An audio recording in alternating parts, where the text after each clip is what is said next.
आदम, ये सारी सृष्टि हमने तुम्हारे लिए बनाई है और तुम्हें हमने सृष्टि के लिए।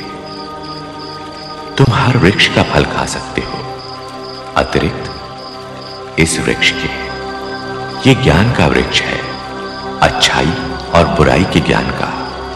अच्छाई और बुराई का ज्ञान हो जाने पर भी मनुष्य भागेगा बुराई की तरफ। ये मेरा आदेश है, यदि इसका फल खाओगे तो मृत्यु को प्राप्त हो जाओगे।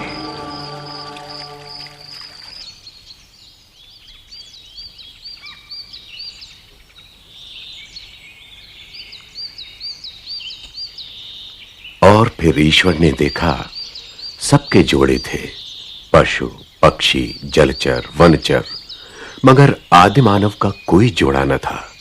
आदिमानव अकेला था और शायद इसी कारण उदास था। सो ईश्वर ने उस पर एक गहरी नींद व्याप्त कर दी और जब वो बेसुध था तो उसी की एक पसुली से ईश्वर ने नारी की रचना की।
मैं आदम हूं, तुम मेरी ही अस्थि हो और मेरा ही मांस, इसलिए तुम्हारा नाम हव्वा यानी जीवन होगा, क्योंकि तुम सबकी आदिमाता बनोगी। और मैं तुम्हें नारी कहूंगा, क्योंकि तुम नर में से ही निकली हो।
हव्वा, ये ज्ञान का वृक्ष है, अच्छाई और बुराई के ज्ञान का, लेकिन इसका फल कभी ना खाना, क्योंकि इसका फल खाओगी तो मृत्यु को प्राप्त हो जाओगी। ये ईश्वर का आदेश है।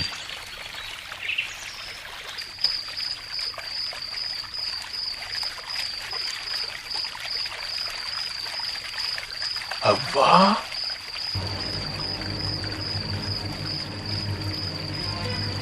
हव्वा,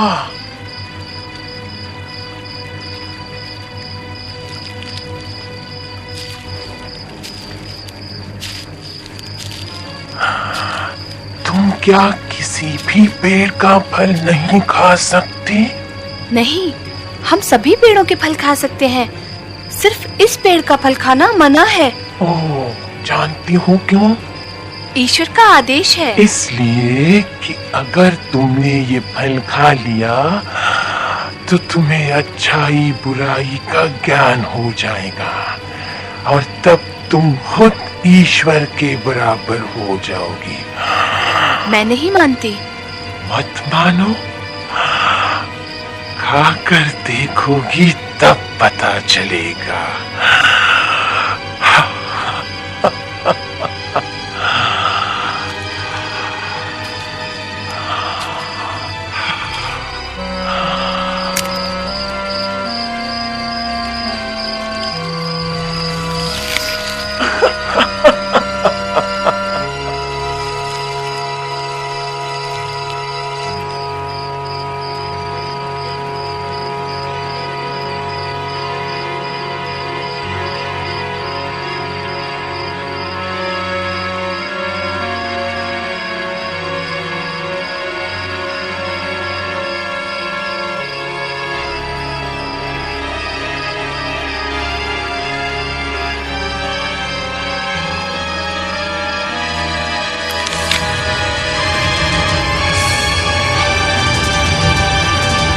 आदम, आदम, तुम छुपे हुए क्यों हो?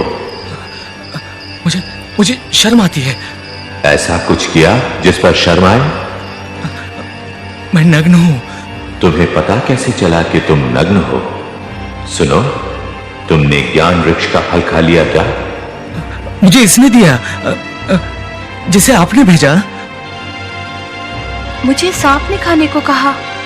आज से ये भी होगा। तुम्हारे वंशज एक दूसरे पर इल्जाम रखेंगे। शाप है मेरा सांप पर कि हमेशा पेट के बल चलेगा और धूल चाटेगा।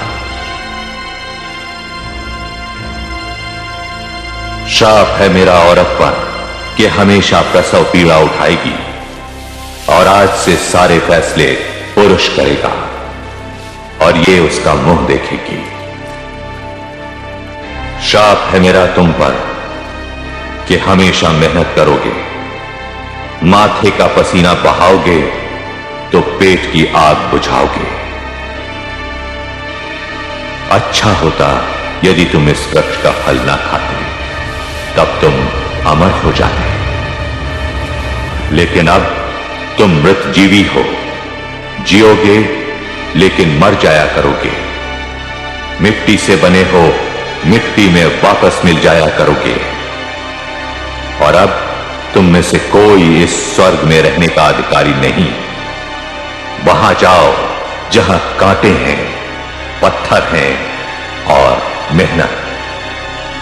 जिंदगी तुम पर बोझ बना दी है मैंने, लेकिन मेरा आशीष भी है कि फूलो, फलो और संतति बढ़ाओ और मैं साथ रहूंगा तुम्हारे हर अच्छे कर्म में और सजा दूंगा हर बुरे कर्म की। अदन के स्वर्ग से बाहर जाओ और निकलो यहां से जल्दी जल्दी, क्योंकि आग की तलवार तुम्हारे और हमारे बीच में गिरने वाली है।